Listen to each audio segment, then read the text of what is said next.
Hello my loves, what is up and welcome back to my channel. I hope you guys are all doing well, having yourselves a good day.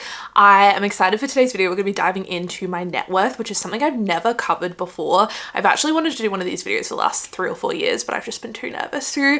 I was a little hesitant about doing this today only because I don't want it to come across any type of way to make anyone feel any kind of way. And personal finance is just that, it's personal and everyone starts at such different points with such different privileges. But if you're the kind of person that falls into the trap of comparison, then maybe this video isn't for you. But if you're nosy like myself and you love watching these videos, it's actually some of my favorite videos to watch. I just love seeing a little financial snapshot of where people are at, what they're prioritizing, what they're saving for, what they're investing, just like the breakdown of their money and where they've come from. I find it so interesting. I'll link a couple of creators down below that I've watched over the years who have shared very openly, very vulnerably about their net worth journey. But yeah, these videos really, they scratch an itch for me and I find them motivating personally just to see what can be achieved. I wanted to start by giving a bit of background on who I am in case you're new here, a bit of a synopsis of my financial story, and also to touch on some of my financial privileges because even though, you know, every single dollar in my account, every single dollar that's invested, this house, like this is all us and our own hard work, there have also been, you know, certain privileges along the way that have helped us get here. First being I am married, so we are a dual income couple.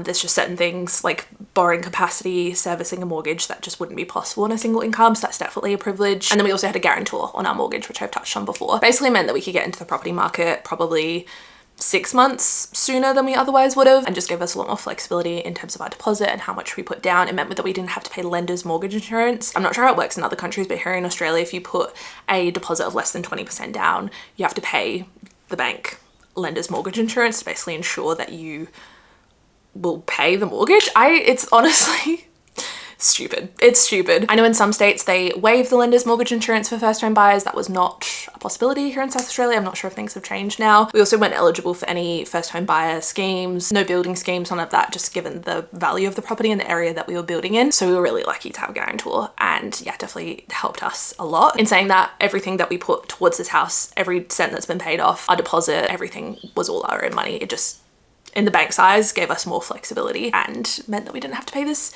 huge chunk of money. A little bit of background, I started working full-time at 22. I dropped out of university and decided it wasn't for me. I started working different customer service sales roles, primarily in the travel industry is like where I've spent majority of my time in the workforce, working as a travel agent. Alongside that, I've been doing social media since high school. It started out as a hobby and then slowly turned into a bit of a side hustle where I could, you know, make a few extra $100 every month, and then ultimately has become my full-time job in the last year and a half. I've been doing it full-time and I love it, honestly. Like, yes, there are so many great perks. I have so much more flexibility and freedom with my schedule, and I'm not constantly burnt out trying to juggle 2 different jobs. But from a financial sense as well, like there is no ceiling on what I can make, which is really exciting. And yeah, I've been able to have a couple of really lucrative years from social media, and I'm just enjoying it. I am riding the wave while I can and trying to set myself and our family up for a good financial future. Try not to lean into lifestyle creep too much. I so wish I'd had the confidence to film one of these videos earlier so we could see that progression across the years. I did, however, go back to this time 4 years ago,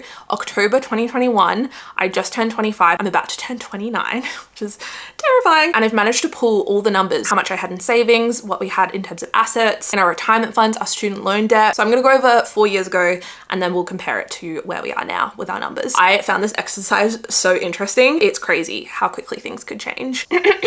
Allow me to set the scene. This time 4 years ago, I was a fresh 25-year-old. I'm about to turn 29, so fresh 25. I was about 6 months out from my wedding, which, child bride. I mean, it worked out for me, but child bride. We had just put in an offer on this house.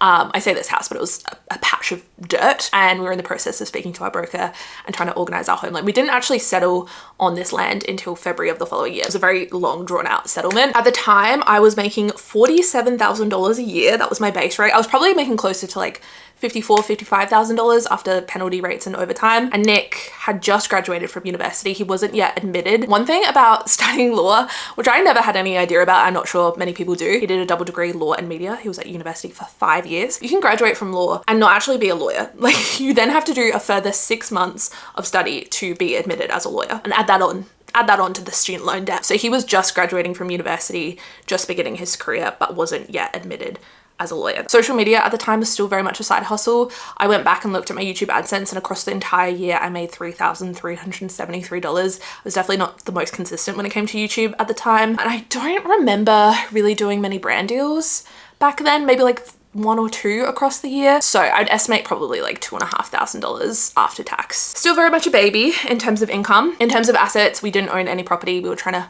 weasel our way into the market. We did have a car, our trusty 2007 Subaru Outback. That was probably worth like $3,000. She was definitely on her last legs and not very well looked after. And in savings between us, we had $62,000, which is a lot of money. That was for our house deposit and our wedding that we still had to make final payments on. In my super or my retirement account, I had $9,473 and Nick had $16,164. And those were all of our assets. That was every last penny to our name. In terms of liabilities, so things that we owed money on, debt, if you will, I had $25,874 in student loan debt. This is called HEX debt here in Australia, which is a lot of money considering I never graduated from university. I have nothing to show from it, but that's another story.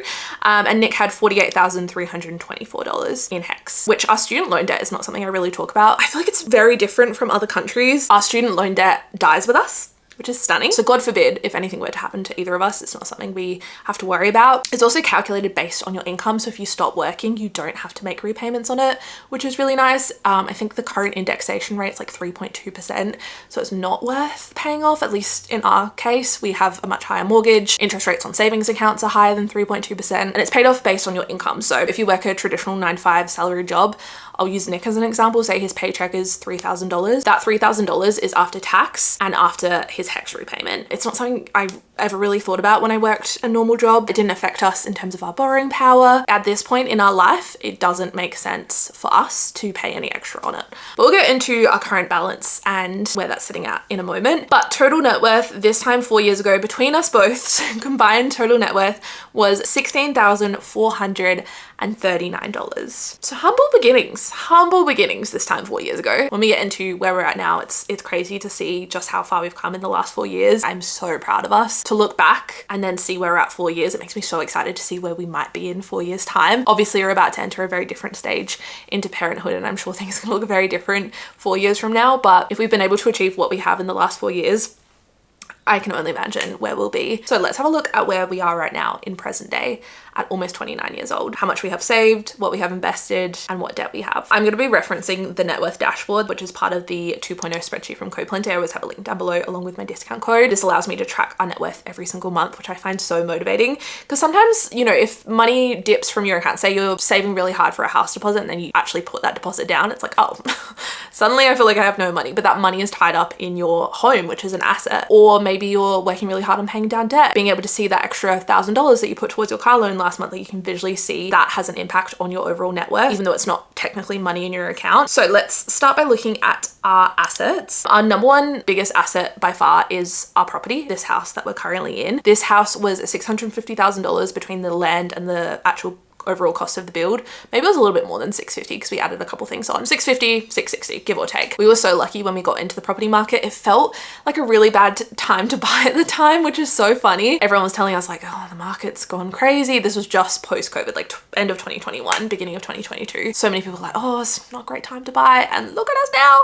Look at the market now. It's actually gone berserk. Yeah, we are so lucky to have bought in this area. It's a very high growth area. And even though we had that 18 months of building and renting and paying for a mortgage at the same time, it felt like a lot at the time, and we weren't sure if we were making the right decision, especially, you know, people saying, you know, it's a bad time to buy. It ultimately worked out and has really paid off for us. We were also lucky we signed a fixed contract, so nothing changed in terms of the pricing on the materials. We only had to pay what we agreed to pay, and ultimately led to our property now, which conservatively is worth about $900,000. It's probably on the lower end, just looking at the sales history in the area, but I'd rather be conservative. So that's our property. We don't own any other properties at the moment. In my super account or my retirement account, I have $41,413. I tend to pay into my super on like a quarterly basis, just with my business income and making sure I have a good cash flow. So it's probably be closer to like $50,000 potentially by the end of the year. But yeah, it's currently sitting at $41,000, which is definitely grown from the $9,473 it was 4 years ago. Still would like to see this higher, especially for my age, and just looking at retirement projections, and also looking at Nick's super. His is hovering, I don't have the exact amount, but it's hovering around $70,000. He's been the higher income earner for the majority of our relationship, and his employer pays a really good super rate. I think it's like, I want to say 16%, 15%, so more than the average, which is really nice. And then currently in shares, which we have invested in ETFs, we have $17,211. This is up 16.9% over the last few years. I've contributed $14,723, so growth of almost $2,500, which is nice to see. In terms of other assets, I know not everyone includes their car, but I do, because I mean, if we were to sell it tomorrow, we would get money. So it's an asset. We have it insured for a lot more, but just looking at the current market, I think we could get, conservatively, I've put down $33,000 just looking at the current kilometers. And then I have other assets at just $10,000. This includes things like jewelry, furniture, any other high value items. It's probably closer to 20,000, but again, I like to lowball it. As for our cash and bank accounts, I've done a whole video on our payday routine before, which I could definitely do an updated one, but it's largely stayed the same. I think in that video I went over our bank account structure and how that works.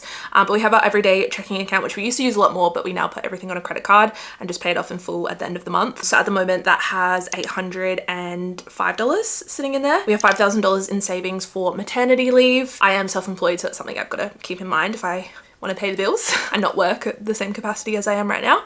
So $5,000, I'm pretty happy with that. We have a bills account, which I have included in here because it can sometimes get up to quite a substantial amount for our quarterly and annual bills. It's currently sitting at $1,698. And you're probably very familiar with these if you've watched any of my monthly resets before. I always go through what we spent, what we saved, what we invested for the month, and these feature heavily because saving and investing and paying off debt is a big priority for us. It is now, and it kind of always has been, like that has always been the number one priority. Even when I was on $47,000 a year, being able to track and see where my money went and then make adjustments to my lifestyle, like cutting back on takeaway coffee and only eating out once a week and trying to keep my grocery budget low. Like those are all things that we still naturally do. Like we've tried to really keep most of our lifestyle the same and not give into that lifestyle creep, and then any extra income we're making now can go towards our financial future. I would still love to do a video comparing our budget from 4 years ago to where it is right now. I feel like that would be so interesting just to see where our expenses were, how much we saved at the time, how much more were we spending on groceries, what do our bills look like compared to 4 years ago. I could definitely do a whole video on that because I think that'd be very interesting. And then our main account is our offset account. Here in Australia, you can have an offset account, which is linked to your mortgage. So whatever's sitting in your offset account offsets on your home loan. Say you have a $500,000 home loan and you have $100,000 sitting in your offset account, you will only be charged interest on the $400,000 because that $100,000 is offsetting it, if that makes sense. At the moment, we have $146,375 sitting in there. That's comprised of our emergency fund, which is $35,000, about 6 months worth of fixed expenses, and any of our savings and sinking funds. We have been on a big sinking funds journey this year, so we keep quite a lot in there. And then also any of our extra mortgage repayments. We kind of changed our strategy this year. We wanted to pay off an extra $50,000 of our mortgage. Last year we paid off, what was it, $20,000? Since then, we kind of switched our strategy, and rather than paying it directly on the loan, we're now keeping it in our offset account for a few reasons. One, it's nice to have the cash on hand, even though we could technically redraw it from a home loan if we had to. It's just a little bit more accessible, and it's doing the same thing. Essentially, there's no difference in the interest that we're saving. If we were ever to turn this primary residence into an investment property, there are certain tax implications from paying directly on the loan, which is annoying. Versus keeping it in our offset, we can kind of move things around a little bit more fluid. Definitely do your own research. That's just the path that we've chosen. So a large chunk of that is also for those extra mortgage payments that we've been making. Now for our liabilities, we no longer have a car loan, which is stunning. We paid that off last year. I don't owe anything in taxes. Also stunning. A great feeling, let me tell you, as a self-employed girly. There's nothing I hate more than taxes. As I said, we do have a credit card. We never carry over a balance. We always pay it off in full, but it's usually paid off like halfway through the month. So at the moment, our balance is sitting at $1,799. My HEX debt, or my student loan debt, is sitting at $15,446. So slowly chipping away at that. I actually still have to make my payment from this financial year, so that'll probably be closer to $10,000, maybe $5,000, I don't know. Updates to come. And Nick's is sitting at $45,729, which is not much change from 4 years ago, but he also had to take out that extra 6 months of study, which I think was like $10,000. And then the only other liability or debt we have is our mortgage, and the current balance of that is sitting at $559,149, which brings our total combined net worth to $603,941. I could not be prouder of this number, to see just how far we've come in the last 4 years, to go from a total combined net worth of $16,000 to $603,000. And this is all us, like this is all our own hard work, our own determination. Looking back at the last 4 years and reflecting on how we actually got here, I think undeniably increasing your income is a surefire, fast track way to increase your net worth, to better your finances. There's no way that we'd be in this position if I was still on $47,000 a year. That's just a fact. So increasing our income has definitely helped, whether that's job hopping, furthering your education. Like we invested in Nick's education, which allowed him to be admitted as a lawyer, practice as a lawyer. That's come with pay increases. But I think another big factor is that we haven't really increased our lifestyle or inflated our lifestyle with those salary increases. You could have all the salary increases, do all the job hopping in the world. If you make more money, but then spend more money, there's going to be no progression, little to no progression. That's something I'm really proud of, that we have made that money work for us. Yes, we're making more. Yes, that's a huge reason why we're in such a good financial position, but we've also made the choice, that active choice, a conscious decision to keep our lifestyle the same, to continue to track every single dollar that we make on my silly little spreadsheet. I want to know what we're spending our money on, if it's in line with our values, and then save, invest, and pay off debt with the rest. I can't wait to look back on this in 12 months time and see where we might be. It's going to be a big next 12 months, whether we see much progression or not, only time will tell. And that's the thing about personal finance. It really is personal. It's so circumstantial. There's so many other factors that come into play. It's not just about your assets, your liabilities, and your worth, your actual worth as a human being has no correlation with your net worth. My net worth 4 years ago might have been a fraction of what it is right now. I still have the same worth. I'm still the same person. Mostly, for the most part, hopefully a little bit more mature, but I have the same values, I have the same morals. I'm the same person as I was 4 years ago, even though my net worth has changed. And I'll still be the same person, I'll still have the same worth in 12 months from now. This was a fun little exercise, especially as a nosy lily. I love watching these videos. I hope you guys enjoyed. If you did, don't forget to give it a thumbs up, and I will see you guys very soon for another video. Bye guys!